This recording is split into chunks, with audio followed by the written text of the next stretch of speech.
देखो बच्चों, इस क्वेश्चन को करते हैं। पहला क्वेश्चन देखो क्या है,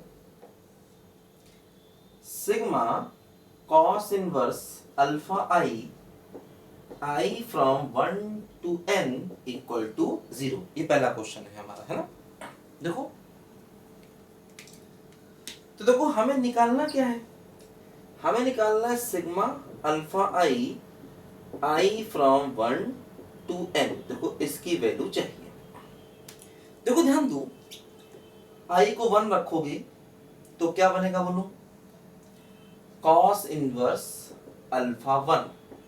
आई को 2 रखोगे तो कॉस इनवर्स अल्फा 2, और आई को n रखोगे तो क्या होगा बोलो, कॉस इनवर्स अल्फा n बराबर 0, है ना। सिग्मा का मतलब होता है सम करते जाओ। आई को 1 रखो कॉस इनवर्स अल्फा 1, आई को 2 रखो कॉस इनवर्स अल्फा 2, आई को n रखोगे कॉस इनवर्स अल्फा n बराबर 0। देखो ध्यान दो, एक्चुअली होता क्या है, कॉस इनवर्स x होता है 0 से पाई तक, है ना। ये कॉस इनवर्स की रेंज होती है, ध्यान दो, है ना। ये कॉस इनवर्स x फंक्शन की रेंज होती है 0 से पाई तक। देखो सबका सम 0 है, तो सबका सम 0 तभी हो सकता है जब हर एक टर्म 0 हो जाए, है ना। देखो क्योंकि देखो हर एक टर्म पॉजिटिव है, ये हर एक वैल्यू पॉजिटिव है।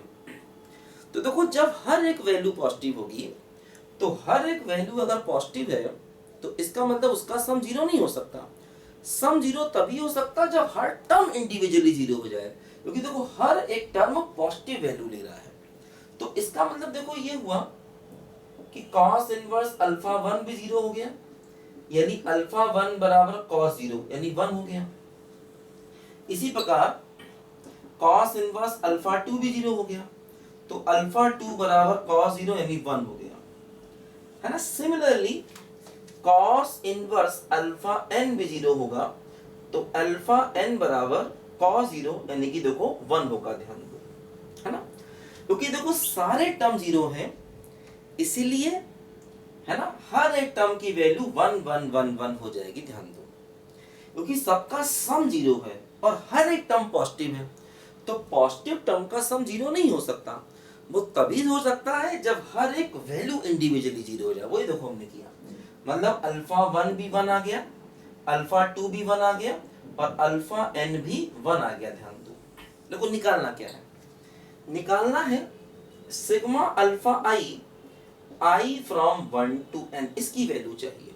देखो क्या हुआ, इसका मतलब क्या हुआ, अल्फा को 1 रखो, 2 रखो, डैश डैश डैश n रखो। देखो ध्यान दो, है ना, अल्फा को 1 रखो, अल्फा को 2 रखो, alpha 1 1, alpha 2 1 and so on plus 1। तो 1 1 1 n टाइम्स ऐड होगा, तो आंसर क्या हो जाएगा, n। देखो यही इस क्वेश्चन का आंसर है, n के इक्वल, है ना। अच्छा एग्जैक्टली ऐसा ही क्वेश्चन सेकंड वाला है, तो ध्यान देना इसमें इनवर्स ट्रिग्नोमेट्री में जैसे इस टाइप के बहुत सारे क्वेश्चन बनते हैं। तो जब भी इस टाइप का क्वेश्चन बनेगा आगे हम समझ जाएंगे कैसे हमको करना है, ठीक है। देखो अगला क्वेश्चन किया जाए।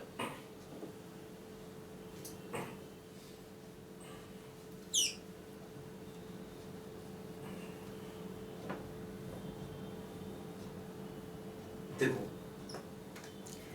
क्या क्वेश्चन है, sine inverse x plus sine inverse y plus sine inverse z equal to 3π/2।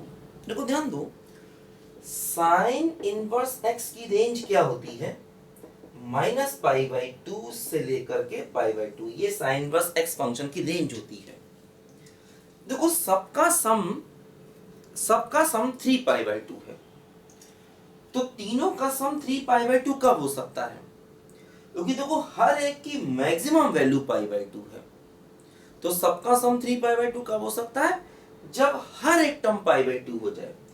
इसका मतलब साइन इनवर्स x को π/2 होना चाहिए, यानी x बराबर साइन π/2 यानी 1 होना चाहिए, क्योंकि सबका सम 3π/2 है, सबका और हर एक की मैक्सिमम वैल्यू π/2 है।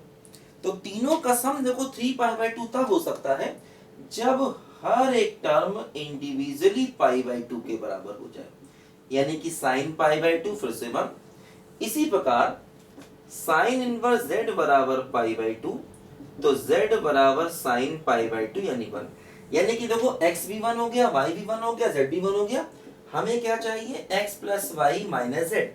तो x की वैल्यू 1, y की वैल्यू 1, z की वैल्यू 1, तो आंसर कितना हो गया बोलो, 1 के बराबर। देखो इस क्वेश्चन का आंसर हो गया।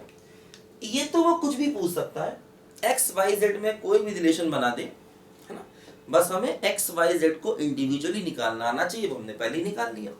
लिखो सब बच्चे, दोनों एक ही टाइप के क्वेश्चन है, ध्यान रखना इस टाइप के और भी बहुत सारे क्वेश्चन बन सकते हैं।